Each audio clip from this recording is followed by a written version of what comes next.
बहुत इंटेलेक्चुअल बातें कर रहे हो, तो हमें लगता है यार इसको बहुत कुछ आता है। तो जब आप ये सारी चीजें बताओगे ना, तब आपके कस्टमर को रियलाइज भी होगा कि हाँ इसे सब आता है, मतलब ये सही बंदा है, ये सही एडवाइजर है जो मुझे मेरी प्रॉब्लम का या मेरी बिजनेस की प्रॉब्लम को सॉल्व कर सकता है, या ये सही एडवाइस दे सकता है। तो एक बार हम वापस मेकअप जो सर्विस था उसी को समझते हैं, उसी की केस स्टडी लेते हैं। बट उससे पहले आपको बताऊं, अगर आपका कस्टमर आपसे पूछे इसमें स्कोप है कि नहीं, तो भाई जो ब्यूटी इंडस्ट्री है इंडिया की ना, वो 24.53 बिलियन डॉलर की है 2022 तक का जो रेट हमारे पास, और 27 तक में ये लगभग 33 बिलियन डॉलर की इंडस्ट्री होने वाली है। बहुत बड़ी इंडस्ट्री है, बहुत बड़ी। इसी को समझते हैं स्टेप बाय स्टेप, अगर किसी को करना हो। आप में से भी आप, अगर आपने इस तरह किसी कस्टमर को कभी फेस किया होगा, कभी भी किसी कस्टमर को अगर आपने फेस किया होगा, तो अभी आप रिलेट भी कर पाओगे कि कैसे आप इनको स्टेप बाय स्टेप इनकी हेल्प कर सकते हैं। जैसे फॉर एग्जाम्पल, कैसे इस प्रोसेस को कैसे स्टार्ट करना है। सबसे पहले आप उनको क्या बताओगे, आपको मार्केट रिसर्च करना है। अगर आप मेकअप आर्टिस्ट बनना चाहते हैं तो किस लोकेशन में बनना चाहते हैं, आपके कंपटीशन कौन कौन है, आपका टारगेट ऑडियंस क्या है। कहीं आपने बहुत ही रूरल एरियाज में ओपन कर लिया जहां पे लोग मेकअप पे इतना इंटरेस्ट नहीं लेते, तो आपका बिजनेस बंद हो जाएगा। तो लोकेशन, कंपटीशन, टारगेट ऑडियंस, ये सब पे आपने उन पे ब्रेन स्टॉर्मिंग करी, डिटेल में समझा। उसके बाद देखो, या तो अगर आप अच्छे हो तो बहुत अच्छी बात है, आप थोड़ा अपने स्किल को और इंप्रूव करते रहो।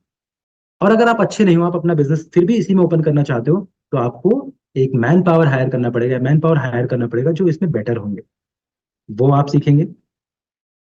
देखिए अब क्योंकि इतने से काम नहीं चलेगा, आपको कोचिंग वाली स्टोरी याद होगी, जब तक वो डिजिटलाइज नहीं हुए, जब तक उन्होंने डिजिटल मार्केटिंग में पैसे इन्वेस्ट नहीं किया, तब तक उन्हें कोई नहीं जानता था। एक पर्टिकुलर छोटे से एरिया में लोग जानते थे। तो उन्होंने अपना एक पोर्टफोलियो बिल्ड किया। वो सोशल मीडिया पे आए, फेसबुक पे आए, इंस्टाग्राम पे आए, वो यूट्यूब पे आए। उन्होंने अपनी वेबसाइट बनाई जहां पे वो जो कुछ भी कर रहे थे वो शेयर करते रहते थे कि देखो ये चीजें होती हैं इसमें। उसके बाद या तो उन्होंने अगर आपका कोई कस्टमर या तो एक छोटा सा शॉप ओपन करेगा, या फिर वो अर्बन क्लैब की तरह या फिर गाइड करते हैं। उसके बाद नेटवर्किंग बनानी पड़ेगी आपको अपने कस्टमर के थ्रू, अपने जानने वालों के थ्रू, कि वो आपके यहाँ कस्टमर रेफर करें। और उसके बाद अगेन, जैसा कि मैंने अभी आपको बताया, डिजिटल मार्केटिंग बहुत ज्यादा इंपॉर्टेंट है। जितना ज्यादा आपका प्रोडक्ट, आपकी सर्विस लोगों तक पहुंचेगी, उतने ही लोग आपके पास आएंगे। अगर आप दुनिया का सबसे अच्छा सर्विस भी देंगे ना, लेकिन अगर उससे उसे लोग नहीं जानेंगे, तो आपका बिजनेस जीरो हो जाएगा। इसके साथ आपको जो कुछ भी मेकअप इंडस्ट्री में लेटेस्ट चल रहा होता है, आपने देखा देखा होगा ना, ये जो जमाना है वो जेनजी का है। मतलब यहाँ पे लोग जो बिल्कुल लेटेस्ट हो रहा होता है ना, जो स्पेशली जो फॉरेन कंट्रीज में चल रहा होता है, उसको हम फटाफट कॉपी करते हैं। तो जो भी ये मेकअप आर्टिस्ट का आपका कस्टमर होगा, उसको जो लेटेस्ट ट्रेंड चल रहे होंगे, वो सीखते रहना होगा, ताकि वो मार्केट में अपडेटेड रहे। और सबसे इंपॉर्टेंट पार्ट, कहते हैं जो ग्राहक होता है ना, वो भगवान होता है। सच बताऊं तो ग्राहकों की वजह से ही, कस्टमर की वजह से ही हम सब चल रहे हैं। तो उनको ट्रीट भी वैसे ही करना है। अगर आपने कस्टमर को प्रॉपर सर्विस दी मेकअप की, वो आपके सर्विस से अगर उसे खुश हुआ, तो डेफिनेटली वो रिव्यू भी आपको देगा कि हाँ इनके यहाँ आप मेकअप का सर्विस करवा सकते हैं। और उन्हीं क्लिप को आप एज अ टेस्टिमोनियल अपने वेबसाइट पे या फिर अपने सोशल मीडिया पे अपलोड कर सकते हैं, जिससे ज्यादा लोगों को पता चलेगा और ज्यादा कस्टमर आपके पास आएंगे भी। अब देखिए, ये तो हो गया एक एक रॉ प्रोसेस कि इस तरह से करने से एक मेकअप आर्टिस्ट अपना सर्विस का बिजनेस आगे ले जा सकता है। मैं आपको ना कुछ सक्सेस स्टोरीज बताता हूँ कि कैसे कुछ लोगों ने इसी मेकअप आर्टिस्ट को जीरो से अपने घर से स्टार्ट करके आज वो $1 मिलियन की उन्होंने छोटा सा अपना बिजनेस स्टार्ट कर रखा है, बना रखा है। सबसे पहला मैं नाम लूंगा, उनका नाम है ओजस राजानी। ये एक एजुकेटर है। मतलब इनका, आप उनको गूगल पे सर्च करेंगे, ये जो बॉलीवुड है ना, बॉलीवुड में जो सेलिब्रिटीज होती हैं उनका ये मेकअप करती हैं। ऐश्वर्या राय बच्चन का भी ये मेकअप करती हैं।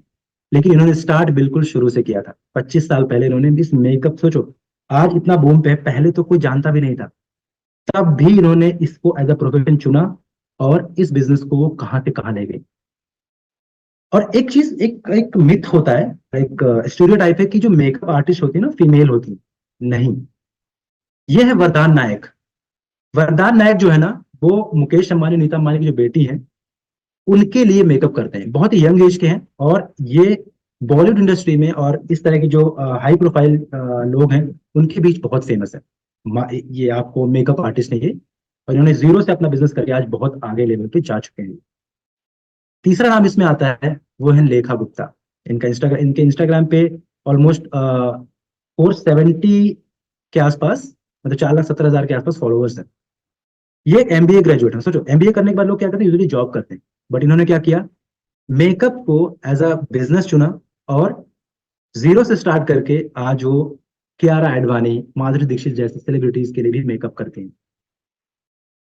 तो अगर आपके पास ऐसे कस्टमर्स आते हैं जो जिनको डाउट है कि कैसे इस इंडस्ट्री को, सॉरी, इस छोटे से सेक्टर को भी कैसे वो अपने बिजनेस में कन्वर्ट करें, तो ऐसे कस्टमर के साथ आप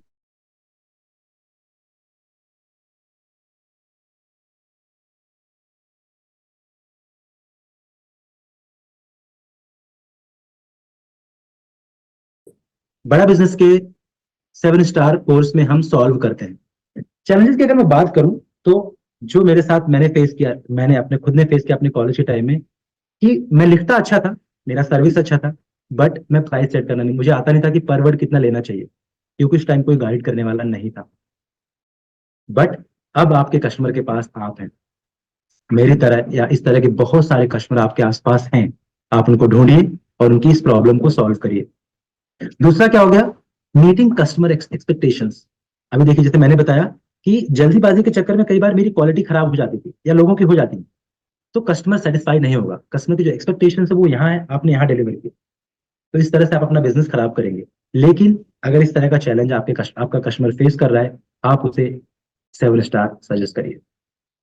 इसके बाद अगर मैं बात करूं, जो मेकअप इंडस्ट्री या फिर जो सर्विस इंडस्ट्री है ना, आप मेकअप सर्विस में कोई भी आप ले लीजिए, इसको अगर आप प्रोफेशनल नहीं करोगे ना, इसको आप स्टैंडर्डाइजेशन नहीं करोगे ना, तो आप चल नहीं पाओगे। इसमें आपको अपना स्टैंडर्ड सेट करना होगा, बिल्कुल प्रोफेशनल होना होगा, और वो सारी चीजें हम आपको सिखाएंगे, जो अभी आगे मैं आपको बताने वाला हूँ। इस कोर्स में आप क्या क्या चीजें सीखेंगे, क्या क्या चीजें आप सीख सकते हैं, और इसके बाद कि आप जो कस्टमर है उसको ऑफरिंग क्या दे सकते हैं कि वो भी आपसे खुश रहे, और इसके साथ साथ होता ना कि एक एक राइट सेट प्राइस आप ऐसा कर सके, एक फेवरेबल हो दोनों के लिए। और अगर आपकी टीम बड़ी हो रही है, तो आपको लोगों को हायर कैसे करना है, बहुत बड़ा चैलेंज फेस करते हैं लोग। और अगर लोगों को हायर कर लिया तो लोग टिक नहीं पाते, आप यहाँ ट्रेनिंग लेंगे चले जाएंगे। इन सारे चैलेंजेस का आंसर इस कोर्स में अवेलेबल है। इसके साथ साथ जो आपके पास मैन पावर है, उसको हम कैसे अपस्किल कर सके, कैसे उनके हम स्किल को बढ़ा सके, एनहांस कर सके। और लास्ट में है, जो चैलेंज सबसे बड़ा लोग फेस करते हैं, कि जो चैनल सेल्स है, जिसके थ्रू वो अपने सर्विसेज सेल करते हैं, अपने अपने प्रोडक्ट को या फिर अपनी सर्विसेज को बेचते हैं, उसको कैसे हमेशा अप टू डेट रखें हमेशा, और उसको मेंटेन रखें कैसे, जिससे आपका कभी भी लॉस ना हो और हमेशा आप प्रॉफिट में रहें। ये चैलेंजेस सबसे बड़े आते हैं। अब एक जो कस्टमर होता है उसको क्या चाहिए होता है, एक कस्टमर है जो सर्विस इंडस्ट्री से जुड़ा हुआ है, उसको क्या चाहिए होता है, वो चाहता है कि वो अपने कस्टमर को बिल्कुल वाव सर्विस दे। मुझे याद है जब विमल सर ने आपको कस्टमर सर्विस के बारे में बताया था, तो उन्होंने दो चीजें बताई थी। एक होता है customer service, customer experience sorry, और एक होता है कस्टमर डिलाइट। जो कस्टमर एक्सपीरियंस होता है ना, वो कस्टमर आपसे उम्मीद करता है कि इतना तो आप दोगे। लेकिन जो कस्टमर डिलाइट होता है ना, वो होता है कि कस्टमर ने इतना सोचा भी नहीं था और आपने उससे ज्यादा दिया उसको। तो हर कस्टमर चाहता है कि वो ना अपने अपने अपने कस्टमर को वाव एक्सपीरियंस दे सके। ऊपर चैलेंजेस उसने फेस किया, लेकिन वो चाहता ही है, उसकी डिजायर ये है। प्लस उसका जो सर्विस है ना, कस्टमर सेंट्रिक, वो सॉरी, वो कस्टमर सेंट्रिक टीम कैसे बना सकते, जो सिर्फ कस्टमर को ध्यान में रखते हुए काम करे। अभी मैंने बताया कस्टमर भगवान होता है, और हमें कभी उनको नाराज नहीं करना चाहिए। और इसके साथ साथ देखिए, सर्विस में क्या होता है, आपको क्वालिटी मेंटेन रखने की बहुत जरूरत है, और क्वालिटी के साथ साथ कॉस्ट भी बहुत कम भी नहीं होना चाहिए, बहुत ज्यादा भी नहीं होना चाहिए, क्योंकि कंपटीशन भी है। तो balance between cost and quality का भी एक कस्टमर आपसे चाहता है। अगर ये सब उसकी डिजायर है, वो चाहता है, तो वो क्या सीखेगा 7 स्टार के सक्सेस इन सर्विस कोर्स से, वो सीखेगा कि कैसे अपनी रेवेन्यू को हम इंक्रीज कर सके। मतलब अभी हम 5,000 अर्न कर रहे हैं महीने का, तो उसको 1 लाख पे कैसे ले जाए, अभी हम 10,000 कर रहे हैं, उसको हम 2 लाख 5 लाख पे कैसे ले जाए। मार्केट को रिसर्च कैसे करते हैं, कस्टमर की नीड को कैसे फाइंड आउट करते हैं। जब तक हम कस्टमर को नहीं समझेंगे, अपनी सर्विस किसको बेचेंगे हम, वो चीज आप यहाँ पे सीखोगे। इसके साथ साथ आप मल्टीपल क्लाइंट्स, मतलब एक साथ आपके पास कई सारे अगर क्लाइंट्स आ गए, तो उनको कैसे हैंडल करोगे। प्लस जो एम्प्लॉय प्रोडक्टिविटी मैट्रिक्स आप बनाओगे, जिससे ना जो एम्प्लॉय है वो प्रॉपर काम करे, उसकी परफॉर्मेंस बढ़ती रहे, आपने एक टारगेट उसका सेट कर दिया, उसका KRA KPI सेट कर दिया, ये सब भी आप इसमें सीखोगे। B2B सेल्स है जो, उसमें कैसे आप रिलेशनशिप बिल्ड करोगे। इसके बाद आप जो ऑनलाइन रेपुटेशन है, मतलब आपके बिजनेस का, उसको कैसे मैनेज करोगे, ये भी आप इसमें सीखोगे। आप लीड को कैसे जनरेट करोगे, सोशल मीडिया के थ्रू, डिजिटल मार्केटिंग के थ्रू कैसे जनरेट करोगे, मतलब आप कस्टमर के साथ कनेक्ट कैसे होगे। यही चैलेंज आपके पास भी आता होगा कि आप कस्टमर के साथ कैसे कनेक्ट करें। तो ये चीज आप इसमें, आपका जो कस्टमर होगा वो सीखेगा। और उसके बाद जो कॉल सेंटर होता है, उसको कैसे हम, कॉल सेंटर भी एक सर्विस है, उसको हम कैसे प्रॉफिटेबिलिटी में कन्वर्ट करें। और टेक्नोलॉजी, सही सही तरह की टेक्नोलॉजी में कैसे इन्वेस्ट करें, वो भी आपका कस्टमर इस कोर्स से सीखेगा। और क्योंकि आपको पता है बिना फंड के आपका बिजनेस ज्यादा लंबे टाइम तक सस्टेन नहीं कर पाएगा, तो इस कोर्स में आप फंड रेजिंग भी सीखोगे, आपका जो कस्टमर है वो फंड रेजिंग भी सीखेगा। अच्छा, कस्टमर को मिलेगा क्या इस कोर्स में, एक सवाल आएगा कि कस्टमर को मिलेगा क्या।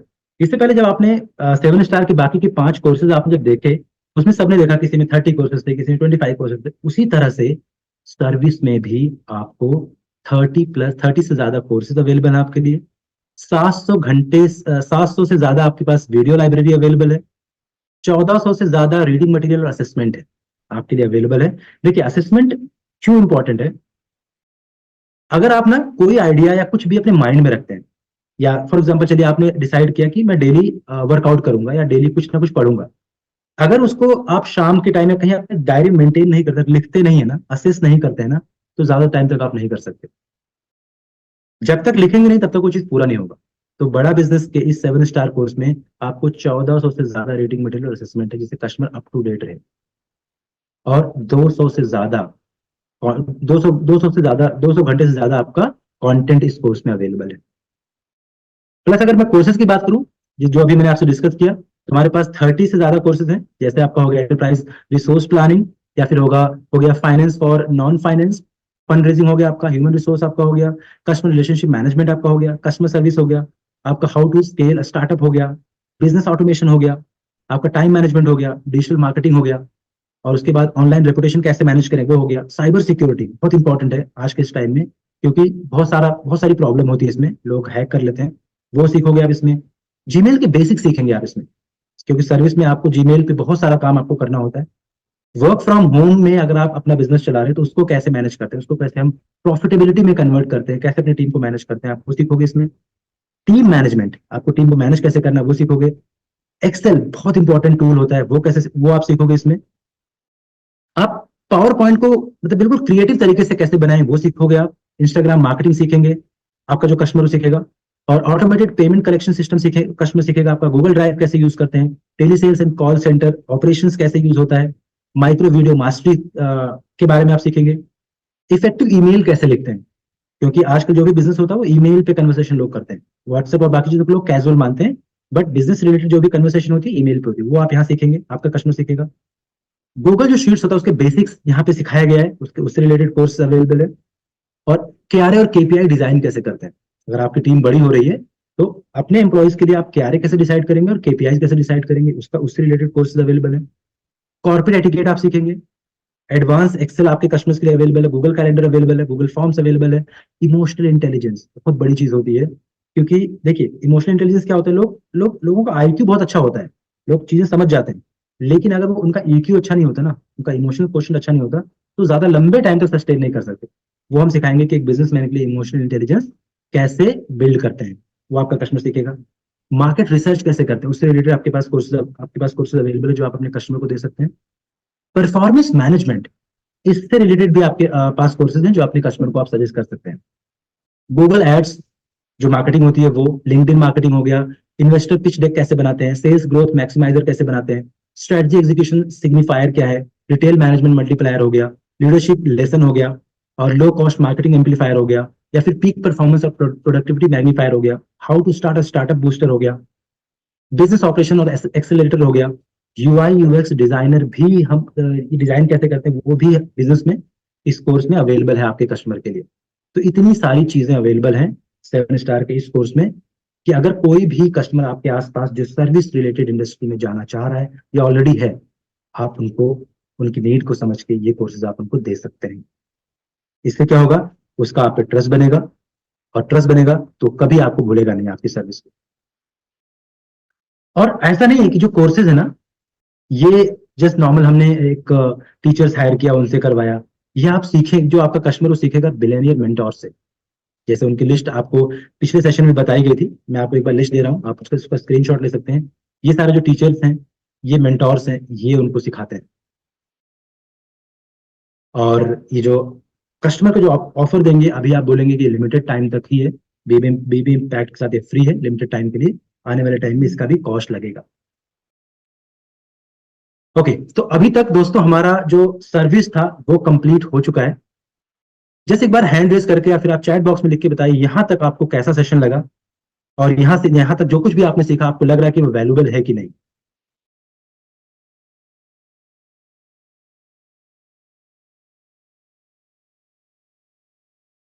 परफेक्ट, परफेक्ट, ठीक है। बिल्कुल, प्लीज नोट बनाते रहिएगा आप। और जैसे आपको जहां जहां लगे आप इंपॉर्टेंट चीजें उसको आप स्क्रीनशॉट भी लेते रहिएगा, क्योंकि सर्विस के बाद जो दूसरी सबसे इंपॉर्टेंट चीज है ना आज जो हम सीखने वाले हैं, वो है मैन्युफैक्चरिंग। मैन्युफैक्चरिंग को एक्सीलेंस लेवल, जो मैन्युफैक्चरिंग उसको एक्सीलेंस कैसे करना है हमें, तो बेटर कैसे करना है, वो हम सीखने जा रहे हैं इस चीज में। तो अभी तक हमने क्या क्या कवर किया, रिटेल रिटेल का डिटेल हमने कवर कर लिया। हमने how to start startup cover कर लिया, फ्यूचर स्टूडेंट कवर कर लिया, फ्रीलांसिंग कवर कर ली, वुमेनप्रेन्योर कवर कर लिया, सक्सेस इन सर्विसेज कर लिए। और अब बात करते हैं मैन्युफैक्चरिंग की, कि मैन्युफैक्चरिंग अगर आपके आसपास कोई ऐसा कस्टमर है जो या तो कुछ मैन्युफैक्चर कर रहा है अकेले, या उसने प्लान डाला हुआ है, या बहुत बड़े लेवल पे कर रहा है, उन कस्टमर को, और या उनकी जो बिजनेस में जो प्रॉब्लम आ रही है उसको कैसे सॉल्व करना है, वो हम इसमें सीखेंगे। और ये जो कोर्स है, इसमें मैं आपको चैलेंजेस बताऊंगा, किस तरह के चैलेंजेस आते हैं, उस इस कोर्स में उस चैलेंजेस का सोल्यूशन भी अवेलेबल है। ओके, तो सबसे पहले बात करते हैं कि मैन्युफैक्चरिंग होता क्या है। देखिए, मैन्युफैक्चरिंग में सबसे पहले एक रॉ मटेरियल होता है। रॉ मटेरियल मतलब कि, अच्छा, अपने आसपास आप देखिए, अभी आपके हाथ में एक फोन, मोबाइल फोन होगा जिससे आपने सेशन ज्वाइन किया, या फिर आपके पास लैपटॉप होगा, एक डेस्क होगा, एक स्पेक्स होगा, बहुत सारी चीजें आपके आसपास होंगी जो एक प्रोडक्ट फॉर्म में आपके पास है, लेकिन कहीं ना कहीं से वो मैन्युफैक्चर होके आई, कुछ रॉ मटेरियल से वो चीजें बनी है। जैसे अगर मैं स्पेक्स की बात करूँ, ये प्लास्टिक से बना हुआ और ग्लास से बना हुआ, तो कहीं ना कहीं इसको मैन्युफैक्चर किया गया है, तब ये प्रोडक्ट मेरे पास आ जाए जिसको मैं यूज कर रहा हूँ। तो रॉ मटेरियल को प्रोडक्ट में कन्वर्ट करना ही मैन्युफैक्चरिंग है। और ये हम कन्वर्ट करते हैं मशीनरी या फिर लेबर लेबर की हेल्प से, या फिर टेक्नोलॉजी की हेल्प से भी हम रॉ मटेरियल को प्रोडक्ट में कन्वर्ट करते हैं। इसको हम कहते हैं मैन्युफैक्चरिंग। जैसे मैंने एग्जांपल दिया, मोबाइल फोन आपका एक प्रोडक्ट है, कहीं ना कहीं मैन्युफैक्चर होकर आया है। आपके पास कीबोर्ड होगा, लैपटॉप होगा, डेस्कटॉप होगा, वो भी एक प्रोडक्ट है जो मैन्युफैक्चर होकर कहीं से कहीं से आया है। एरोप्लेन हो गया आपका, वो मैन्युफैक्चर होकर आया है। स्पेक्स जो हम यूज करते हैं वो मैन्युफैक्चर हो गया है। बहुत सारी चीजें हैं, जो भी आपको दिख रहा है वो सब कहीं ना कहीं से मैन्युफैक्चर होके आया है। इसी चीज के बारे में आज हम सीखने वाले हैं। ओके, अच्छा, बाय द वे, ये मैं हूं। ये जो पिक्चर आपको दिख रही है 2014 की, आज से 10 साल पहले, जो मेरे बड़े भाई हैं, वो मुंबई में एक एक मैन्युफैक्चरिंग यूनिट चलाते हैं, छोटा सा। ये उनका कारखाना इसको हम बोलते हैं, जहां पे कुछ मशीनें लगी हुई हैं। तो वहां पे यान होता है, धागे होते हैं। उस धागे से, देखिए मेरे पीछे अगर आप देख रहे होंगे तो वहां बंडल रखा हुआ कपड़ों का, इस तरह से वहां पे कपड़े बनते हैं। और फिर इन कपड़ों पे डाइंग डाइंग होता है, इस पे वॉशिंग होता है, फिर इस पे कलर पेंट होता है, इस पे इसको कलरिंग की जाती है, फिर ये स्टोर तक जाता है, फिर ये बाकी अलग अलग कपड़ों में कन्वर्ट होता है। मतलब एक एक यान से, अच्छा, जो यान की मैं बात करूँ, धागे की बात करूँ, वो भी कहीं से मैन्युफैक्चर होकर आया है, फिर यहाँ आता है, फिर यहाँ से वो मशीनों में कन्वर्ट होता है। प्रॉब्लम ये थी कि जब मेरे भैया ने ये बिजनेस स्टार्ट किया मैन्युफैक्चरिंग का, तो देखो उनको ये तो पता था कि ठीक है, यहाँ यहाँ पे बजट, कुछ पैसे लगा दो और यहाँ पे अर्निंग आनी शुरू हो जाएगी। लेकिन इस बिजनेस को स्केल कैसे करना है, या जो इस बिजनेस में चैलेंजेस आते हैं उसको कैसे सॉल्व करना है, जैसे मैन पावर, सबसे बड़ी प्रॉब्लम होती है मैन पावर की। दूसरा, अगर लाइट वहां पे चली गई या कुछ प्रॉब्लम हो गई या मशीन में हल्का से भी खराब हो गया तो डाउन टाइम आ जाता है, मतलब लोग बैठे रहते हैं, काम नहीं करते हैं। अब अगर सोचो एक 12 घंटे या 24 घंटे मशीन चल रही होती है, उसमें अगर 2 3 4 घंटे 5 घंटे डाउन टाइम आ जाए, तो उसमें ओनर को बहुत सारा लॉस होने वाला है। ये चीज भैया को पता नहीं थी, इसकी वजह 2 3 सालों के अंदर अंदर ही उनका ये जो प्रोडक्शन था वो बंद हो गया। ठीक ऐसे ही मतलब जहाँ पे, बाय द वे मैं मुंबई से बिलोंग करता हूँ, तो वहां पे हमारे घर के पास एक नवीन स्पोर्ट्स वियर करके हैं, नवीन भाई हैं। वो क्या करते हैं ना, ये मैं 6-7 साल पहले की कहानी बता रहा हूँ। उनका एक छोटा सा स्टोर है जहाँ पे 4-5 मशीनें लगी हुई हैं, और वो स्पोर्ट्स टी शर्ट्स और लोअर बनाते हैं, बड़ी अच्छी क्वालिटी की बनाते हैं। मतलब इवन मैं आज भी उनके लोअर टी शर्ट यूज करता हूँ, स्पोर्ट्स वाले, बहुत अच्छा बनाते हैं। अभी कुछ दिनों पहले मैं मुंबई गया था, लास्ट अक्टूबर नवंबर में। जब मैं वहां गया ना, तो मैंने देखा आज भी उनके पास वही 4 लोग काम कर रहे हैं, और वो वही कटिंग करते हैं, वही सब कुछ करते हैं। तो मैंने पूछा, नवीन भाई ये मतलब अभी तक आपने बढ़ाया नहीं? बोले सब कुछ सही तो चल रहा है, इतनी अर्निंग ठीक है। या फिर वो मुझसे बोल रहे थे कि इसको कैसे आगे बढ़ाना मुझे तो पता ही नहीं है, 4 लोग हैं ठीक है, ज्यादा रखता हूँ तो बहुत सारी प्रॉब्लम होती। ठीक ऐसे ही जस्ट उनके ही पास में एक थे लतीफ शूज वाले, वो लेदर के और नॉर्मल जो रेक्सिन के शूज बनाते थे। 7-8 साल पहले जब मैं उनसे मिला था, तब भी 2-3-4 लोग उनके यहाँ काम करते थे, आज भी उनके यहाँ उतने लोग ही काम करते हैं। जो उनके बिजनेस में प्रॉब्लम आ रही है ना, उस प्रॉब्लम को वो सॉल्व करना नहीं जानते हैं। अब आप सोचिए, आपके आसपास मेरे भैया जैसे, या फिर नवीन स्पोर्ट्स वेयर जैसे, या लतीफ शू वाले जैसे कितने लोग होंगे, कितने लोगों को ये प्रॉब्लम हो रही होगी।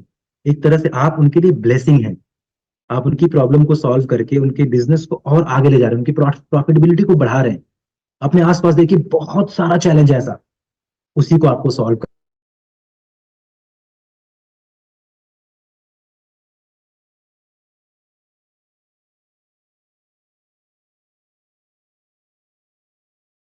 क्या चीजें इसमें होती हैं, क्या फैक्ट्स इसके, अगर मैं उसके बारे में बात करूँ ना, मैन्युफैक्चरिंग दुनिया में, जो मैन्युफैक्चरिंग इंडिया का बिजनेस है ना, दुनिया में 5वां सबसे बड़ा है।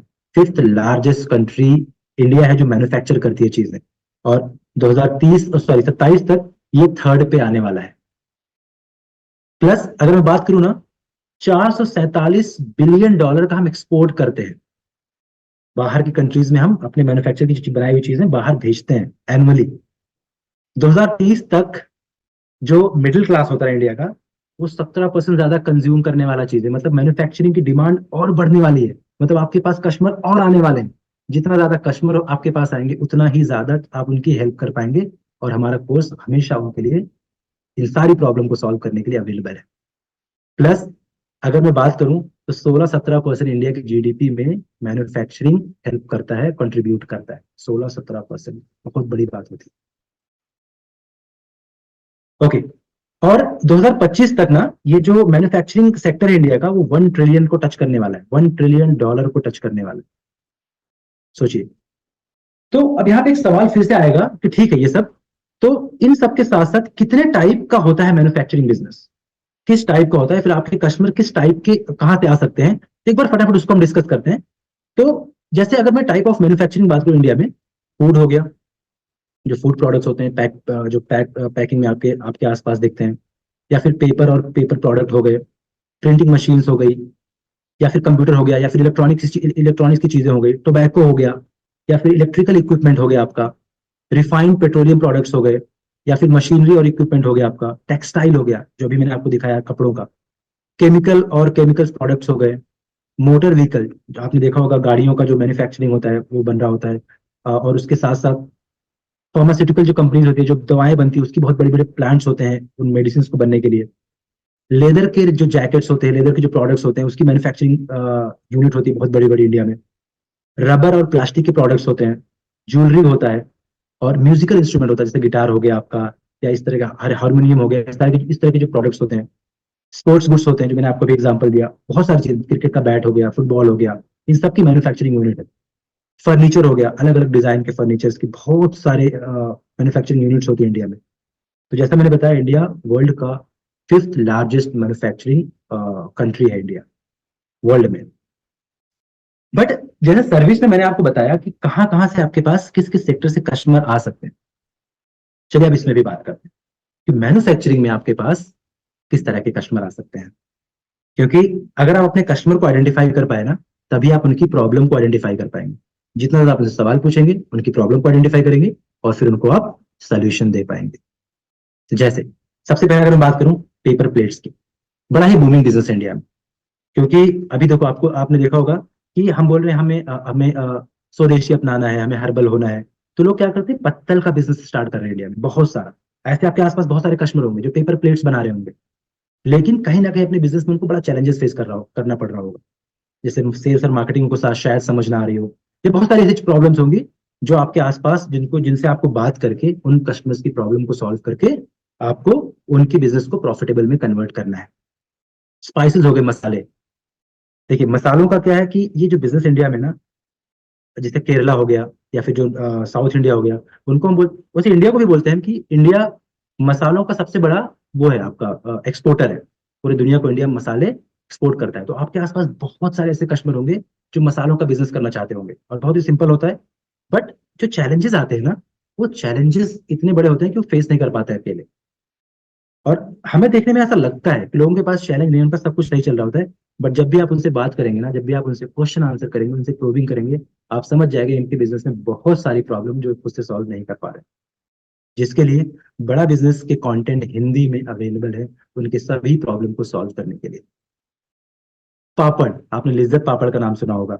इस तरह के बहुत सारे छोटे मोटे कंपनीज हैं जो पापड़ बनाती हैं, छोटे या कोई इंडिविजुअल बनाते हैं। स्पेशली अगर मैं राजस्थान की बात करूँ या फिर गुजरात की तरफ की बात करूँ, यहाँ पे लोग पापड़ ज्यादा खाते हैं। तो वहां पे आपको ऐसे कस्टमर मिलेंगे जो इस सेक्टर में हैं या करना चाहते हैं। तो ऐसे लोगों की आप हेल्प कैसे करेंगे? अच्छा देखिए, क्योंकि गोल्ड या डायमंड बहुत महंगे होते हैं, कम लोग अफोर्ड कर पाते हैं। तो आर्टिफिशियल जो ज्वेलरीज होती है ना, उसकी मैन्युफैक्चरिंग बहुत ज्यादा चल रही है इंडिया में। आपके आसपास ऐसे बहुत सारे कस्टमर हो सकते हैं जो आर्टिफिशियल ज्वेलरी और का मैन्युफैक्चरिंग कर रहे होंगे या करना चाहते होंगे। इसका किचन, जो किचन के होता है ना, कुकर हो गया आपका, या जो प्लेट्स वगैरह हो गई, इन सब की भी मैन्युफैक्चरिंग होती है। और आपके आसपास इसके कस्टमर होंगे बहुत सारे। बस प्रॉब्लम ये होगी, छोटे से एरिया तक वो लिमिटेड रह जाते हैं, वो आगे नहीं बढ़ पाते। आपको उनसे बात करनी होगी, उनसे कनेक्ट करना पड़ेगा और उनकी प्रॉब्लम को सॉल्व करके आपको उनको आगे ले जाना होगा। इसके साथ साथ डेयरी प्रोडक्ट, बड़ी कंपनीज भी अवेलेबल हैं और छोटी कंपनी, जैसे मदर डेयरी की बात करूं मैं, मिल्की मिस्ट की बात करूं, बड़ी कंपनीज हो गई जो डेयरी प्रोडक्ट बनाते हैं। लेकिन लोकल एरिया में भी लोग डेयरी प्रोडक्ट बना के कस्टमर तक पहुंचाते हैं। और ऐसे कस्टमर बहुत सारे आपके पास होंगे। बस उनको ये समझ में नहीं आ रहा कि इस एक छोटे से एरिया में तो कर पा रहे हैं, आगे कैसे ले जाए। बहुत सारे चैलेंज फेस करते हैं वो, लोगों को कैसे हायर करें, वेस्ट होने से कैसे बचाएं, अपना जो जो जो उनका प्रोडक्ट, उसको जो रॉ मटेरियल, उसको वेस्ट होने से कैसे बचाएं, ये सारी चैलेंजेस फेस कर रहे हैं वो। उसके लिए ये कोर्स अवेलेबल है, आप उनको गाइड करेंगे उसमें। उसका कैंडल मेकिंग हो गया, तो मोमबत्ती का बिजनेस भी इंडिया में बहुत है। बहुत सारे कस्टमर आपको ऐसे मिलेंगे जो तो करना चाहते हैं या कर रहे होंगे। पोल्ट्री फार्मिंग, पोल्ट्री फार्मिंग भी, स्पेशली अगर मैं बात करूं यूपी साइड में या फिर आपको ये एमपी साइड में, महाराष्ट्र साइड में बहुत चलता है ये सब। जिसमें लोग एग्स का मैन्युफैक्चरिंग करवाते हैं, आपका ये जो मुर्गी पालन होता है सारी, ऐसे बहुत सारे होंगे। लेकिन वो एक लिमिटेड एरिया में रह जाते हैं, उसको आगे मतलब कन्वर्ट नहीं कर पाते। ऐसे कस्टमर से आपको बात करनी होगी। आइसक्रीम मैन्युफैक्चरिंग, देखिए अगर मैं बात करूं बड़ी कंपनीज की, मदर डेयरी हो गया या फिर क्वालिटी हो गया, इस तरह की जो कंपनीज हैं, वो तो बड़े लेवल पे कर रही है। वो शायद आपको, वैसे कस्टमर शायद आपको ना मिले, वैसे कस्टमर शायद आपसे ना डिस्कस करें। लेकिन बहुत सारे छोटे छोटे भी लोग हैं जो अभी जैसे स्टार्ट कर रहे हैं या फिर छोटा सा उन्होंने सेटअप डाला हुआ है आइसक्रीम बनाने का, अलग अलग नाम से। लेकिन उस एक छोटे से प्रोडक्शन को वो ब्रांड में कन्वर्ट नहीं कर पा रहे। और ब्रांड में कैसे कन्वर्ट करना है, या इस तरह के जो चैलेंजेस आते हैं, उसका सोल्यूशन हमारे पास इस कोर्स में अवेलेबल है। बेकरी का बिजनेस हो गया, लोग छोटे एरिया में भी करते हैं, जैसे पाव हो गया या फिर जो बहुत सारी चीजें हो गई, जो रस हो गया, वो लोग छोटे लेवल पर बनाते हैं। बड़ी कंपनी इसमें इन्वॉल्व तो है ही है, छोटे लेवल पे भी लोग बनाते हैं। आपके आसपास बहुत सारे ऐसे कस्टमर्स हैं जो आपके पास आएंगे भी। आपने जो निर्मा की कहानी सुनी होगी, विवेक सर के चैनल पे उन्होंने एक इस पे केस स्टडी बनाया हुआ था कि कैसे उन्होंने एक घर से साबुन और डिटर्जेंट बना के आज निर्मा इतनी बड़ी कंपनी बन पाई है। तो ये जो साबुन और डिटर्जेंट डिटर्जेंट है, ये घर पे बनाया जा सकता है, इसकी मैन्युफैक्चरिंग की जा सकती है। और आपके पास ऐसे बहुत सारे कस्टमर होंगे जो ऐसा करना चाहते होंगे या कर रहे होंगे। तो इन कस्टमर्स की भी आप हेल्प कर सकते हैं यहाँ पे इस कोर्स के थ्रू। हैंडमेड क्राफ्ट हो गया, बहुत सारे ऐसे लोग होंगे, जैसे फॉर एग्जाम्पल मान लीजिए कि जैसे मीनाक्षी जी हैं। अब मान लीजिए एक कस्टमर है मीनाक्षी जी, वो क्या कर रही हैं, वो स्वेटर बड़ा अच्छा बुन रही है, बड़ा डिजाइनिंग स्वेटर बुन रही है, और उसका प्राइस मार्केट में अच्छा है। और प्रॉब्लम ये है कि वो एक दो दिन में या तीन दिन में एक स्वेटर बुन पा रही है। अब मार्केट में उसे सेल करना है, तो क्या क्या चैलेंज वो फेस कर रही हैं, वो प्रॉब्लम भी आप हमारे इस कोर्स के थ्रू सॉल्व कस्टमर की कर सकते हैं। टॉयज मैन्युफैक्चरिंग हो गई, जो खिलौने बनाते हैं। उसके बाद फर्नीचर मेकिंग हो गया, तो इस तरह के बहुत सारे कस्टमर आपके आसपास होंगे जो आपके आसपास बहुत सारे प्रॉब्लम के साथ मौजूद है, बट आपको उनको ढूंढना है, उनको आपको ढूंढना है और उनकी प्रॉब्लम्स को आपको सॉल्व करना है। फिर से रिपीट कर रहा हूं, आप बिजनेस के डॉक्टर हैं, आप एडवाइजर हैं। जब आपको ये सारी चीजें पता होंगी ना, डिटेल में पता होंगी, तभी कस्टमर को आप पे बिलीव होगा कि जब इस एडवाइजर को इतनी सारी चीजें पता है तो वो मेरी प्रॉब्लम को सॉल्व कर सकते हैं। और जब आप उन्हें 7 स्टार का कोर्स ऑफर करेंगे, देखिए सर इसमें ये चीजें हैं, आपकी सारी प्रॉब्लम का सोल्यूशन यहाँ पे अवेलेबल है, तो बस उसे इतना बोलेगा, मजा आया। अच्छा, तो अब जैसे मैंने अभी आपको बताया मैन्युफैक्चरिंग, इतने सारे कस्टमर आ सकते हैं। जो मैन्युफैक्चरिंग का प्रोसेस होता है, रॉ मटेरियल से लेके कस्टमर के हाथ में प्रोडक्ट तक, एक रॉ मटेरियल है, उसको कैसे हम कस्टमर तक पहुंचाते हैं, उसका प्रोसेस क्या होता है, कस्टमर आपसे पूछेगा। और ये बताने का मेरा पर्पस भी यही है कि जब आप उसे डिटेल में बताएंगे ना कि क्या प्रोसेस है, तब वो आप पे और ट्रस्ट करेगा, तब उसको लगेगा इसको नॉलेज है इस चीज की। तो सबसे पहले हम लेते हैं रॉ मटेरियल। जब रॉ मटेरियल आ गया, हमने प्लांट लगा लिया, मशीनरी कर ली, तो हमने उसका प्रोडक्शन किया। प्रोडक्शन के बाद हमने उसकी पैकेजिंग करी, एक प्रोडक्ट बन गया, हमने उसको पैकेज करा, उसके हमने उसको लेबल में कन्वर्ट किया, उसको हमने उस पर हमने लेबल लगा दिया। अच्छा देखिए, कुछ कंपनीज होती हैं जो सिर्फ मैन्युफैक्चर करती हैं और दूसरी कंपनीज अपना लेबल लगा के अपना पैकेजिंग करके मार्केट में प्रोडक्ट सेल करते हैं। जैसे आजियो की अगर बात करूं मैं, जो आजियो है ना, आजियो एप्लीकेशन है, रिलायंस का है, मुकेश अंबानी का। वो क्या करती है, अलग अलग मैन्युफैक्चरिंग यूनिट से कपड़े बनवाती हैं, उसकी पैकेजिंग और लेबलिंग अपना लगाती है, और मार्केट में आजियो के थ्रू या फिर स्टोर पे भी, जो रिलायंस स्मार्ट है, जो रिलायंस ट्रेंड्स है, उसमें वो सेल करती है, या फिर जो रिलायंस सेंट्रल हो गया उस पर वो सेल करती है। कुछ ऐसे भी हैं कंपनीज जो खुद ही रॉ मटेरियल कनेक्ट सॉरी इकट्ठा करती हैं और उसके बाद प्रोडक्ट में कन्वर्ट करके कस्टमर तक पहुंचाती भी हैं। जैसे फॉर एग्जाम्पल सैमसंग की बात कर लो, सैमसंग अपने फोन खुद बनवाता है, इवन उसका प्लांट अभी नोएडा में आपने देखा सुना होगा, अपने प्रोडक्ट खुद बनवाता है और कस्टमर तक खुद ही पहुंचाता है। तो दोनों तरह के कस्टमर आपके पास आ सकते हैं। एक, जैसे अगर मैं एग्जाम्पल, मान लो कैंडल का एग्जाम्पल ले लिया, एक ऐसा आपके पास कस्टमर है जो कैंडल बनाता है, अगर मोमबत्ती बनाता है, वो बना के पैकेजिंग भी वही करता है अपने, उसने खुद का एक ब्रांड भी बना लिया, लेबल लगा लिया, और लॉजिस्टिक के थ्रू उसने क्या किया, वेयर हाउस तक पहुंचाया, फिर स्टोर तक पहुंचाया, और फिर वहां से वो कस्टमर तक उसने पहुंचाया। और एक ऐसा भी हो सकता है जो सिर्फ बना के दूसरे कंपनीज को बल्क में सेल कर रहा है। दोनों तरह के कस्टमर होंगे, दोनों तरह के कस्टमर को बहुत सारे चैलेंज आते हैं। उन कस्टमर की प्रॉब्लम को आपको सॉल्व कैसे करना है, इस कोर्स में वो चीज अवेलेबल है। प्रोसेस बताने का यही रीजन था कि आपको पता हो कि ये पूरा प्रोसेस कैसे काम करता है। जब आपको पता होगा तब आप अच्छे से कस्टमर की हेल्प कर पाएंगे। मैंने मोमबत्ती का एग्जांपल दिया, चलिए कुछ केस स्टडी समझते हैं। मैं यहाँ पे 2 केस स्टडी आपको समझाऊंगा। एक मैं अगरबत्ती लूंगा कि अगरबत्ती कैसे बनती है, रॉ मटेरियल कहाँ से आता है और कैसे बनता है, और दूसरा एग्जाम्पल मैं लूंगा गारमेंट्स का। अगेन ये दोनों केस स्टडी बताने का अगेन यही पर्पज है कि आप जब कस्टमर की चीजें बताओगे ना, कस्टमर का ट्रस्ट आप पे और बनेगा कि आप एक सही एडवाइजर हो, आपको सब कुछ आता है। तो अगर मैं अगरबत्ती का केस स्टडी लूं, बट सबसे पहले उसका मार्केट साइज समझ लेते हैं कि अगरबत्ती अगर है तो मतलब अगरबत्ती कितना बड़ा बिजनेस है, और उससे पहले उसका एक बार प्रोसेस भी समझ लेते हैं। सबसे पहले हम क्या करेंगे, मार्केट रिसर्च करेंगे, बिजनेस प्लान बनाएंगे, प्लांट लगाएंगे, मशीन और रॉ मटेरियल लेंगे, और उसके बाद रजिस्ट्रेशन या लाइसेंस जो गवर्नमेंट से हमें लेना है वो लेंगे, जरूरत पड़ेगी तो। फिर अगरबत्ती मेकिंग प्रोसेस हम फॉलो करेंगे मशीनों के थ्रू, और उसके बाद फिर मार्केटिंग स्ट्रेटजी बनाएंगे, सेल्स स्ट्रेटजी बनाएंगे, और कस्टमर तक हम पहुंचाएंगे। बट ये इंडस्ट्री है कितनी बड़ी, अगर कोई ऐसा हुआ आपके आसपास कोई ऐसा कस्टमर जो इस इंडस्ट्री में है, तो कितनी बड़ी इंडस्ट्री है। तो सबसे पहली बात, इंडिया वर्ल्ड का अगरबत्ती मैन्युफैक्चरिंग में सबसे बड़ी कंट्री है। मतलब सबसे ज्यादा अगरबत्ती इंडिया में ही मैन्युफैक्चर होता है। दूसरी चीज, सालाना जो प्रोडक्शन है ना, वो 7,500 करोड़ रुपए का है, अगरबत्ती का। सोचिए कितना बड़ा मार्केट है ये। उसके बाद 5 लाख से ज्यादा एम्प्लॉयज में इन्वॉल्व है, मतलब 5 लाख एम्प्लॉयज को रोजगार देता है ये। और बाहर हम 750 करोड़ से ज्यादा की अगरबत्ती हम बाहर भेजते हैं। तो अब क्योंकि मैंने आपको बताया कि एक केस स्टडी समझते हैं कि कैसे अगरबत्ती का बिजनेस अगर किसी को करना है तो कैसे करेगा। जब आप कस्टमर के साथ ब्रेनस्टॉर्मिंग करेंगे, उसकी प्रॉब्लम को सॉल्व करेंगे, तो सबसे पहले आप उसे बताएंगे सर आपको मार्केट रिसर्च करना है, लोकेशन क्या है आपका, किस लोकेशन में आप बिजनेस करना चाहते हैं, आपका टारगेट ऑडियंस कौन है। देखिए अगरबत्ती क्या होता है, इंडिया के घर घर में यूज होता है, पूजा के पर्पज से होती है, मच्छर भगाने के पर्पज से होती है, खुशबू के लिए होती है, बहुत सारी चीजें होती है। तो कौन से एरिया में ज्यादा यूज होता है, प्लस उसका मार्केट वहां पे कितना है, और पहले से कितने कितने आपके कॉम्पिटिटर कितने हैं, कितने और लोग वहां पे मैन्युफैक्चर कर रहे हैं, प्लस जहां पे आप बनाओगे वहां से आप स्टोर तक कैसे आप अपनी अगरबत्ती पहुंचाओगे।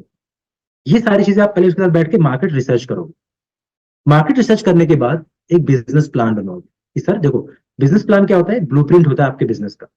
आपको अपना रेवेन्यू मॉडल बनाना है, आपको बजटिंग करनी है, आपको मैन पावर कैसे प्लान करना है कि कितने कितने लोगों की जरूरत है, कितने लोगों की जरूरत नहीं है, किस तरह के लोगों की जरूरत है, वो आप प्लान करोगे। तो ये सारी चीजें बिजनेस प्लान में आता है। डिटेल में जो इन डेप्थ है ना, वो हमारे कोर्स में अवेलेबल है कि ये सारी चीजें हम कैसे करते हैं। उसके बाद आप बताओगे सर आपको एक मैन्युफैक्चरिंग यूनिट लगाना है। अब देखिए, अगर बजट है तो आप बड़ा सेटअप डाल सकते हैं, नहीं है अगर बजट, आप घर से भी बना सकते हैं। अभी मैं आपको कुछ सक्सेस स्टोरी बताऊंगा जहां लोगों ने अपने घरों से स्टार्ट किया और आज वो $1 मिलियन की बिजनेस एम्पायर खड़ा कर चुके हैं। तो ये मशीन जो आपके सामने दिख रही है, ऐसा अगर आपके पास बजट है तो 2-3 आप लगा सकते हैं, या फिर घर से भी बना सकते हैं मैनुअली, या फिर अगर आप ज्यादा बजट आपको अलाउ कर रहा है आपके बिजनेस प्लान के अकॉर्डिंग, तो आप मैन्युफैक्चरिंग प्लांट लगा सकते हैं, या आप अपने कस्टमर को बताओगे ऐसा, अगर कोई ऐसा करना चाह रहा है और कोई ऑलरेडी इसमें है, उस कस्टमर को क्या क्या चैलेंजेस फेस हो रहे हैं, उस चैलेंजेस को भी आप सॉल्व करोगे इस कोर्स के थ्रू। आप बताओगे कि इस कोर्स में सारी चीजें अवेलेबल हैं हिंदी में। ठीक है, प्लांट लग गया। रॉ मटेरियल की अगर बात करूं तो अगरबत्ती में जो रॉ मटेरियल होता है ना, देखिए ये अगेन फिर क्यों बता रहा हूं। मान लो किसी कस्टमर के साथ आप बैठे हो, और अगर अगर आप उससे बताओगे कि सर अगरबत्ती में ना जिगर पाउडर लगता है, सर वुड इंसेंस पाउडर लगता है, इंसेंस मतलब अगरबत्ती ही होती है, सर बहुत सारे ना खुशबू वाले ऑयल्स लगते हैं, इंपॉर्टेंट ऑयल्स होते हैं, चारकोल का जो ना उसका सर धूल या डस्ट लगता है, या फिर जो नरगिस पाउडर जो खुशबू बढ़ाने के लिए सर वो लगता है, या फिर सर बॉस पाउडर करके आता है वो लगता है। इससे पता क्या होगा आपको, उस जो कस्टमर है उसका अगेन ट्रस्ट आपका बन जाएगा कि इसको सब पता है, he is the right guy to help me. जब आप इतनी सारी चीजें बताओगे तो एंड में जो मार्केटिंग और सेल्स की स्ट्रेटजीज होती हैं, इसके लिए हमारे देखो कई सारे सेशन आपके साथ यहाँ पे इसी इम्पैक्ट चैंपियंस ट्रेनिंग में भी हो चुका है, और हमारे पास उसके कई सारे कोर्सेज अवेलेबल है। इसमें मैं कवर नहीं कर रहा हूँ, बस आपको इतना बता रहा हूँ कि कई सारे स्ट्रेटजीज हैं जिसके थ्रू अगर आपने वो कोर्स सॉरी आपने अगरबत्ती बना लिया तो उसको कैसे कस्टमर तक पहुंचाना है। क्योंकि बनाना तो ठीक है, सेटअप करके आपने बना लिया, जब तक आप बेचोगे नहीं तब तक अर्न कैसे करोगे। यही क्वेश्चन आपका कस्टमर आपसे पूछेगा। तो आप उसको कैसे बता सकते हैं कि सर आप लोकल जो सेलर्स होते हैं या डिस्ट्रीब्यूटर्स होते हैं उनके साथ आप टाई अप कर सकते हैं, बहुत सारे इंसेंटिव दे सकते हैं, डिस्काउंट्स दे सकते हैं। और डिटेल में जानने के लिए सर 7 स्टार का हमारा एक कोर्स अवेलेबल है जिसमें सब कुछ है, सारी प्रॉब्लम का सोल्यूशन है हिंदी लैंग्वेज में। अभी मैंने आपको बताया कि अगरबत्ती जो मैंने आपको बताया केस स्टडी, तो मैं आपको कुछ कुछ इसमें सक्सेस स्टोरीज बताऊंगा कि किन लोगों ने घर से स्टार्ट किया, अपने घर से, और आज बहुत बड़ी अगरबत्ती मैन्युफैक्चरिंग कंपनी तक पहुंचे। सबसे पहले आपने एक नाम सुना होगा, साइकिल प्योर अगरबत्ती, ये मोस्टली साउथ में चलता है, मैसूर साइड में। बट आज ये बहुत बड़ी ऑर्गेनाइजेशन है, या यूं कहूं तो इंडिया के टॉप 3-4 में ये कंपनी आती है अगरबत्ती बनाने में। जो इनके फाउंडर थे उनका नाम था एन रंगा राव। बड़ी बड़ी अमेजिंग इनकी स्टोरी है। 8 साल के थे तभी इनके फादर की डेथ हो गई थी, 8 साल की। और जो ये बिलोंग करते थे ना, मतलब टीचर्स पुरोहित इस फैमिली से बिलोंग करते थे। घर वालों ने कहा कि कोई जॉब कर लो या ऐसा कुछ कर लो, तो इन्होंने क्या कहा, बहुत सारे जॉब चेंज किए लेकिन कुछ बन नहीं पा रहा था। फिर इन्होंने क्या किया, दादी की हेल्प से घर में अगरबत्ती बनाना स्टार्ट किया, घर में। और आज ये कंपनी 1700 करोड़ एनुअली टर्नओवर करती है, प्लस 75 से ज्यादा कंट्रीज में अपने अगरबत्ती को एक्सपोर्ट करते हैं। और इन्होंने 1,000 करोड़ से ज्यादा, मतलब $12 बिलियन, सॉरी 12 बिलियन अगरबत्ती इन्होंने सेल करी है, जिसकी वैल्यू थी 1,000 रुपए, 1,000 करोड़ रुपए। तो ये घर से इन्होंने किया। अब देखिए, ये स्टोरी बताने का फायदा क्या हो, जब आप कस्टमर से इस चीजें डिस्कस करेंगे ना कि सर देखिए घर से कैसे इन्होंने यहां तक का एम्पायर खड़ा किया। मतलब ऐसा नहीं है कि अगर आप आज स्टार्ट करें तो वहां तक नहीं पहुंचेंगे, उसी चीज के लिए सर तो हम हैं, उसी चीज के लिए सर हमारा कोर्स अवेलेबल है। मैं आपको कुछ और सक्सेस स्टोरीज बताता हूँ। आपने एक नाम सुना होगा, MDPH जेड ब्लैक करके, बड़ा ही प्रीमियम अगरबत्ती आता है इनका। फुल फॉर्म होता है इनका मैसूर डीप परफ्यूमरी हाउस, या फिर इसको शॉर्ट में MDPH बोलते हैं। जो इनके फाउंडर थे प्रकाश अग्रवाल। अब 7 साल तक इन्होंने सेल्स की जॉब करी एक टेक्सटाइल कंपनी में, 7 साल तक। लेकिन जॉब और बिजनेस दोनों में बहुत डिफरेंस है। उन्होंने जॉब छोड़ दी, बट घर वाले अगेंस्ट थे।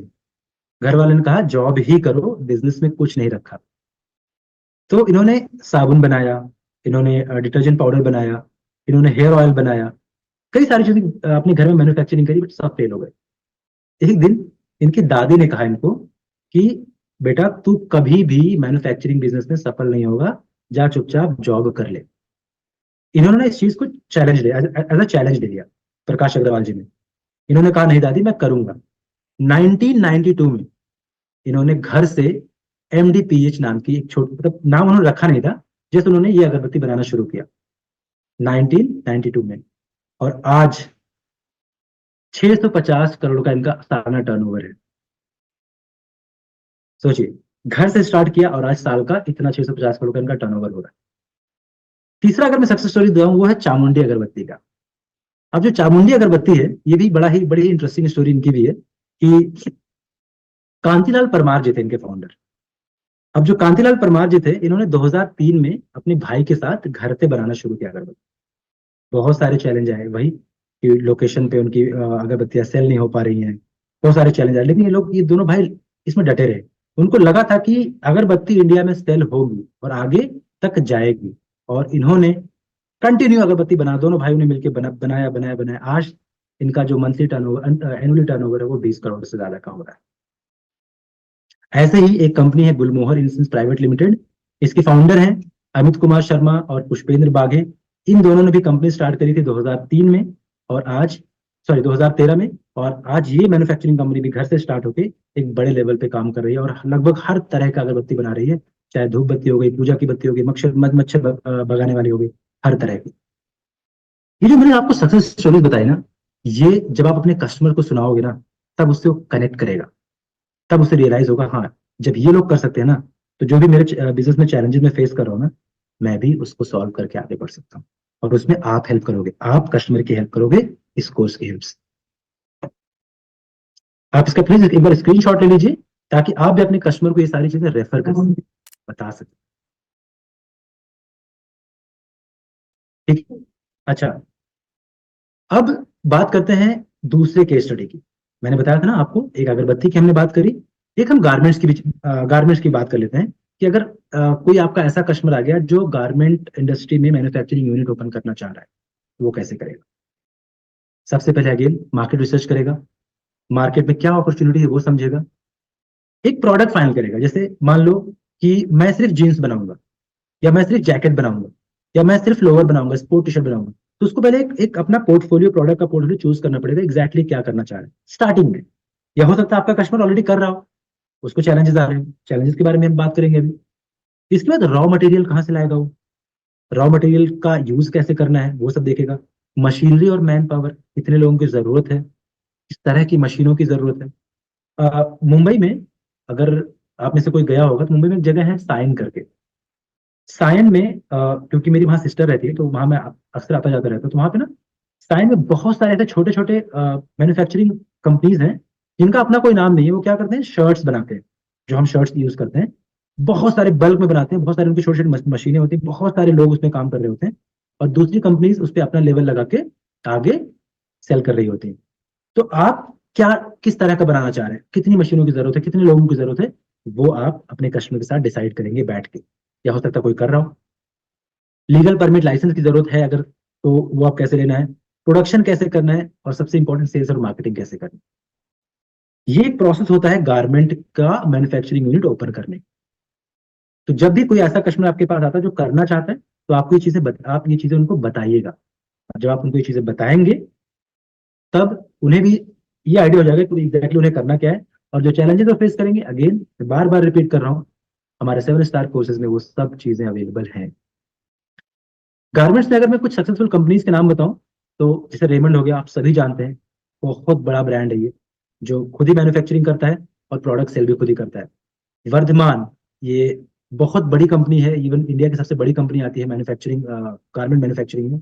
आलोक इंडस्ट्रीज आपका हो गया, आपका सतलज हो गया, पेज इंडस्ट्रीज हो गया। पेज इंडस्ट्रीज, आपने जॉकी का नाम सुना होगा, तो जो जॉकी ब्रांड है वो इन्हीं का है। अरविंद हो गया, तीन भाइयों ने मिलकर कंपनी स्टार्ट करी थी, बिल्कुल जीरो से स्टार्ट करी थी 1931 में, और आज इतनी बड़ी मैन्युफैक्चरिंग कंपनी बन गई है। उसके बाद आपने सेल ग्रुप का नाम सुना होगा शायद मैन्युफैक्चरिंग में, ये भी बहुत बड़ी कंपनी है मैन्युफैक्चरिंग बनाने में। तो मतलब ऐसा नहीं है, जब आप अपने कस्टमर को के प्रॉब्लम को सॉल्व कर रहे होंगे ना, जब उनको आप मैन्युफैक्चरिंग के बारे में बता रहे होंगे ना, उस टाइम जब आप सक्सेसफुल कंपनीज के नाम बताएंगे ना, तब वो ज्यादा रिलेट कर पाएगा कि हाँ यार, अगर ये कर सकते हैं स्टार्ट से जीरो से, तो मैं भी कर सकता हूँ। हाँ, उस टाइम जब ये इन्होंने स्टार्ट किया होगा, इनकी ग्रोथ स्लो रही होगी, क्यों? क्योंकि उस टाइम शायद कोई हेल्प करने के लिए अवेलेबल नहीं था। बट आज अपने कस्टमर के पास आप हैं। जब आप एक बार आप कस्टमर से कनेक्ट करते हैं, जब उन्हें आप सब कुछ बताते हैं कि देखिए सर ये चीज अवेलेबल है, तब कस्टमर भी आप पे ट्रस्ट करेगा, और कस्टमर का बिजनेस भी आगे बढ़ेगा। मैं बार बार चैलेंजेस वर्ड यूज कर रहा था कि क्या चैलेंजेस आते हैं मैन्युफैक्चरिंग में। एक एक बार डिस्कस कर लेते हैं क्या चैलेंजेस हो सकते हैं। मैंने कई बार रिपीट भी किया है, फिर से बताता हूँ। डिफेक्ट्स, मैन्युफैक्चरिंग में बहुत प्रॉब्लम होती है कि डिफेक्ट्स बहुत आता है। मैंने जब सबसे पहले अपने भैया का एग्जांपल लिया था, एक फेल होने का उनका एक रीजन ये भी था ना कि डिफेक्ट्स बहुत आते थे। जो अंदर काम कर रहे होते थे, कभी उनकी लापरवाही होती थी, कभी मशीनों की प्रॉब्लम होती थी, डिफेक्ट्स बहुत हो रहा था। दूसरा कि डिमांड कितना है या मार्केट कब ऊपर नीचे होगा, उनको पता ही नहीं होता था, समझ नहीं आता था। और बहुत सारे मैन्युफैक्चरर हैं जिनको ये प्रॉब्लम होती है, वो ना सोच नहीं पाते कि अच्छा आगे क्या होने वाला है मार्केट में, जिसकी वजह से डिमांड और सप्लाई में गैप होने की वजह से बहुत बड़ा उनको लॉस होने लगता है। मेरे भैया को एक और प्रॉब्लम हुई थी अपने मैन्युफैक्चरिंग यूनिट में कि उनको ना स्किल लेबर नहीं मिल रहे थे। अगर मिलते भी थे तो या तो बहुत ज्यादा प्राइस मांग लेते थे, या फिर वो हायरिंग नहीं कर पाते थे उनकी। इस वजह से बहुत सारी मैन्युफैक्चरिंग कंपनीज बहुत लॉस में रहती हैं। उसके बाद जो जितना कैपेसिटी है एक मशीन का, उससे कम आउटपुट आ रहा है, बहुत बड़ा चैलेंज है। सोचो, आप दिन के 10 कपड़े बना सकते हैं एक मशीन से, लेकिन 8 बना रहे हैं, 2 कपड़ों का नुकसान हो रहा है ना आपका। ये चैलेंज बहुत आ रहा है, और इन प्रॉब्लम का सोल्यूशन है इस कोर्स में, डिटेल में है, हिंदी भाषा में। प्लस बहुत सारा ना मैन्युफैक्चरिंग में जो रॉ मटेरियल का वेस्ट हो जाता है। सोचो आपने 10,000 का रॉ मटेरियल खरीदा, उसमें अगर 3,000 का रॉ मटेरियल वेस्ट हो गया, 10,000 का आपने अगर 40,000 का आपको बेचना था, तो अगर आपने 7,000 का ही प्रोडक्ट यूज किया रॉ मटेरियल, तो मतलब कितना आपको बहुत होगा, 25-30,000 का आपका बन जाएगा। 7-8 हजार 10,000 का आपका लॉस हो रहा है ना। ये जो प्रॉब्लम है ना वेस्टेज का, ये इसका भी सोल्यूशन हमारे इस कोर्स में अवेलेबल है। उसके बाद देखिए, मैन्युफैक्चरिंग तो लगा लिया आपने, लेकिन मैंने अभी आपको क्या बोला कि अगर आपका बिजनेस इंटरनेट पे नहीं है, तो आपका बिजनेस एग्जिस्ट नहीं करता। न्यू टेक्नोलॉजी को कैसे बिजनेस में इंप्लीमेंट करना है लोग नहीं समझ पाते हैं, मैन्युफैक्चरर जो होते हैं। इस वजह से बहुत लॉस होता है, फिर बहुत सारा काम मैनुअल करना पड़ता है। मैनुअल करने की वजह से पेस नहीं आता, स्पीड नहीं आती काम करने की, जिसकी वजह से कम वो प्रोडक्ट बना पाते हैं। तो एक जो कस्टमर होता है मैन्युफैक्चरर का, वो क्या चाहता है? वो चाहता है कि उसकी क्वालिटी इंप्रूव हो जाए, वो चाहता है उसका कॉस्ट कम हो जाए, वो चाहता है कि वॉल्यूम जो है ना ज्यादा बना सके, बूस्ट कर सके। मतलब अगर वो 10 कपड़े बना रहा है या 10 अगरबत्ती बना रहा है, तो उसको कैसे 20 पे, 15 पे, 25 पे कैसे ले जाए, वो ये चाहता है। वो चाहता है कि कस्टमर जो सेटिस्फेक्शन है ना, जो वो बना रहा है, अगर वो उसने जैकेट बनाया तो जो पहने ना वो बोले वाह। ये जो सेटिस्फेक्शन है कस्टमर का ना, वो इंक्रीज करना चाहता है। चैलेंजेस हमने बात कर ली, कस्टमर के साथ हमने ये भी बात कर लिया। कस्टमर सीखेगा क्या इस कोर्स से? जब आप उसको ये सारी चीजें बता दोगे ना कि ये एक्चुअल में सर आप यही चाहते हो ना, बोलेगा हाँ सर, आपके इन सभी प्रॉब्लम का या फिर जो आपकी डिजायर है उसका सोल्यूशन यहाँ पे है। क्या सीखेंगे आप? सर आप सीखेंगे डाउन टाइम कैसे डिक्रीज करें। याद है मैंने अपने भैया वाली स्टोरी बताई थी, लाइट की वजह से किसी प्रॉब्लम की वजह से डाउन टाइम ज्यादा आता था। जो मशीन 24 घंटे कपड़े बना सकती है, वो 16 घंटे चल रही है, 8 घंटे का नुकसान हुआ, डाउन टाइम आया। प्लस आउटपुट ज्यादा नहीं आ रहा, उसको कैसे बढ़ाना है वो आप सीख जाएंगे। प्लस जो इन्वेंट्री का बैलेंस है ना, वो आपको फाइंड आउट करना है, वो आप सीख जाओगे। अपना प्रॉफिट आप समझ जाओगे कि कितना आपका प्रॉफिट बन रहा है, कैसे आपको करना है। प्रोजेक्ट मैनेजमेंट, आपका जो पूरा प्रोजेक्ट है वो आप मैनेज करना सीख जाओगे। इसमें आपका जो कस्टमर है, आप उन्हें कस्टमर को बताओगे। प्लस क्वालिटी है वो कैसे इंप्रूव करेंगे, और कॉस्ट उसको कम कैसे करेंगे। कुछ टेक्निक्स भी आप आपके कस्टमर के साथ इस कोर्स में शेयर की जा रही है, जो आप उन्हें बताओगे, समझाओगे। उसके बाद बजटिंग और फोरकास्टिंग कैसे करते हैं, कैसे बजट बनाएंगे, कैसे हम फ्यूचर में क्या होने वाला, आगे क्या होने वाला, उसके बारे में हम सीखेंगे। ये इसमें अवेलेबल है। सप्लाई चेन मैनेजमेंट, पूरा सप्लाई चेन मैनेजमेंट कैसे काम करता है मैन्युफैक्चरिंग यूनिट में, क्योंकि बहुत इंपॉर्टेंट है। प्रोडक्ट आपने बना लिया, आपको वेयर हाउस तक, स्टोर तक पहुंचाना है, सप्लाई चेन मैनेजमेंट आपको आपके कस्टमर को सीखना ही पड़ेगा। उसके बाद जब कोई मैन्युफैक्चरिंग यूनिट हम डालते हैं, तो मोस्टली लोग लोन्स लेते हैं। उस लोन को कैसे मैनेज करते हैं, उसको कैसे कम करना है, ये सारी चीजें भी हमारे कोर्सेज में अवेलेबल हैं। उसके बाद इंटरनेशनल मार्केट में अभी मैंने एन रंगाराव जी का ऑप्शन लिया था, साइकिल प्योर अगरबत्ती, उन्होंने क्या किया, 75 से ज्यादा कंट्री में अपने प्रोडक्ट सेल करे, 75 से ज्यादा। अगर आपका कोई कस्टमर है जो एक छोटे लेवल पे कपड़े बना रहा है, एक छोटे लेवल पे अगरबत्ती बना रहा है, मोमबत्ती बना रहा है, उसको कैसे बड़े लेवल तक ले जाना है, उसका सोल्यूशन आप बताओगे सर इस कोर्स में है। आप ये कोर्स देखिए, हिंदी में है, आप सीखिए, वो भी बिलेनियर मेंटोर से। इस कोर्स में 25 से ज्यादा कोर्सेज अवेलेबल हैं इस आपका मैन्युफैक्चरिंग एक्सीलेंस में। 500 से ज्यादा वीडियोस अवेलेबल है। 1000 से ज्यादा आपका रीडिंग मटेरियल और असेसमेंट अवेलेबल है आपके कस्टमर के लिए। और 150 घंटे से ज्यादा का ट्रेनिंग कंटेंट अवेलेबल। मतलब अगर दिन के 3 घंटे भी सीखेगा ना, तो 50 दिन वो सीखेगा, 50 दिन में वो सब कुछ सीख जाएगा। एक मैन्युफैक्चरिंग यूनिट में क्या चैलेंजेस आ रहे हैं या फिर कैसे स्टार्ट करते हैं। तो एक बार इसका भी आप स्क्रीनशॉट ले लीजिए प्लीज। और आप सभी से एक और रिक्वेस्ट है, अगर यहाँ तक आपको समझ में आ रहा है, आपको लग रहा है कि हाँ आज कुछ नया सीख रहे हैं, कुछ मजा आ रहा है, तो प्लीज एक बार जस्ट आप एक बार थंब दिखा दीजिए आप सभी please. Thank you so much Vikas Varma ji, thank you so much Shailendra ji. जी, आगे बढ़ते हैं हम कि जो हमारे कोर्सेज हैं 25 से ज्यादा, वो क्या कोर्सेज हैं, क्या क्या हम सिखा रहे हैं अपने आपके कस्टमर्स को। वर्किंग कैपिटल कैसे मैनेज करते हैं, एंटरप्राइज रिसोर्स प्लानिंग कैसे करते हैं, फंड रेजिंग कैसे करते हैं, ह्यूमन रिसोर्स मैनेज कैसे करते हैं, मैनेजमेंट कैसे करते हैं, एक्सपोर्ट इंपोर्ट का जो बिजनेस है मैन्युफैक्चरिंग, उसको कैसे मैनेज करते हैं, बिजनेस ऑटोमेशन इसमें है, टाइम मैनेजमेंट इसमें है, नेगोशिएशन स्किल्स है इसमें, ऑटोमेटेड पेमेंट कलेक्शन सिस्टम इसमें है, रिस्क मैनेजमेंट है। और उसके बाद फिर है डिजाइनिंग इफेक्टिव केआर और केपीआईज। जो आपके एम्प्लॉयज काम कर रहे हैं आपके मैन्युफैक्चरिंग में कंपनी में, उनका आप केआर केपीआईज कैसे बनाते हैं, इन्वेंट्री मैनेजमेंट सिस्टम कैसे बनाएंगे आप, आपका कस्टमर कैसे बनाएगा, आईपीआर ट्रेडमार्क कैसे सेट करते हैं, आईपीआर कॉपीराइट कैसे बनाते हैं, बजटिंग कैसे करते हैं। उसके बाद बिजनेस ऑडिट कैसे करेंगे, आईपीआर पेटेंट कैसे करवाएंगे, ई सॉप्स कैसे देंगे अपने एम्प्लॉयज को। इन्वेस्टर की क्योंकि आपने मैन्युफैक्चरिंग बना लिया है, आपको फंड की जरूरत पड़ेगी। अब अगर आपको फंड की जरूरत है, तो इसका मतलब है कि आप कहीं ना कहीं जाएंगे फंड रेज करने के लिए। तो इन्वेस्टर को आपके मैन्युफैक्चरिंग का जो पिच करने का जो डेक है ना, वो इसमें सिखाया जाएगा कैसे आप बनाते हैं। वेंडर मैनेजमेंट कैसे करते हैं, अगर आपने जब आपने मैन्युफैक्चरिंग कर ली, आपने छोटे छोटे वेंडर को अपना कुछ पार्ट आउटसोर्स कर दिया, तो उसको मैनेज कैसे करेंगे। लीन मैन्युफैक्चरिंग कैसे करेंगे, विनिंग लीगल कॉन्फ्लिक्ट, कुछ भी अगर कॉन्फ्लिक्ट होता है लीगल इसमें मैन्युफैक्चरिंग में, तो उसको कैसे आप जीतेंगे। सेल्स की ग्रोथ को कैसे मैक्सिमाइज करेंगे, कैसे आप बढ़ाएंगे कि कम कॉस्ट में ज्यादा प्रॉफिट हो सके। स्ट्रेटजी और एग्जीक्यूशन कैसे करेंगे, रिटेल मैनेजमेंट कैसे करेंगे, लीडरशिप लेसन एनहांसर का कोर्स इसमें अवेलेबल है। लो कॉस्ट मार्केटिंग एम्पलीफायर इसमें है। Peak performance and productivity magnifier इसमें है। हाउ टू स्टार्टअप बूस्टर इसमें है, जो हमारे सर्विस में भी है, दोनों ही बहुत इंपॉर्टेंट चीज है। बिजनेस ऑपरेशन और एक्सीलेटर इसमें है। सप्लाई चेन मैनेजमेंट इसमें है। और आप सीखेंगे कैसे, इसको सिखाने के लिए बिजनेस जो बिलियनियर मेंटोर है वो अवेलेबल है, वो आपको सिखाएंगे। तो जो कुछ भी अभी अभी तक मैंने आपको बताया, आपको मैंने सर्विस के बारे में बताया, आपको मैंने मैन्युफैक्चरिंग के बारे में बताया, आपको मैंने बताया कि क्या चैलेंजेस आते हैं, और प्लस आप क्या क्या इसमें सीखने वाले हैं और किन से आप सीखने वाले हैं। इतना सब कुछ मैंने आपको बताया इसमें। आपने, आई होप कि आपने स्क्रीनशॉट ले लिया होगा। और जो ये ऑफर है अभी, जिन जो मैंने 7 स्टार के सारे जो कोर्सेज अभी तक हमने कवर किया है, हमने कवर किया रिटेल से लेके हमने कवर किया मैन्युफैक्चरिंग तक, वो बीबी इम्पैक्ट के साथ अभी फ्री में अवेलेबल है लिमिटेड पीरियड तक। तो जब आप अपने कस्टमर के साथ बैठेंगे, उनसे बात करेंगे, उनको समझाएंगे, तो उनको सर बोलेंगे अभी ये फ्री है सर, बट बहुत ही लिमिटेड टाइम के लिए। इतना अमेजिंग कंटेंट अभी आपको फ्री मिल रहा है, इसका यूज करिए। और जो भी आपको आपके बिजनेस में आपको चैलेंजेस आ रहे हैं, चाहे वो सर्विस हो, रिटेल हो, या फीमेल है बिजनेस कर रही है, कुछ भी हो, उसका सोल्यूशन इसमें अवेलेबल है, और ये फ्री में है अभी लिमिटेड टाइम के लिए। दोस्तों, आई बिलीव कि सेशन आपको बहुत ही अच्छा लगा होगा।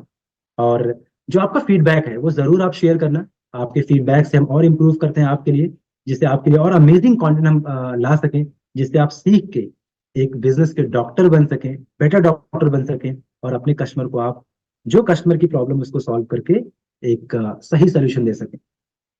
तो आज के लिए इतना ही। Thank you so much and have a good day.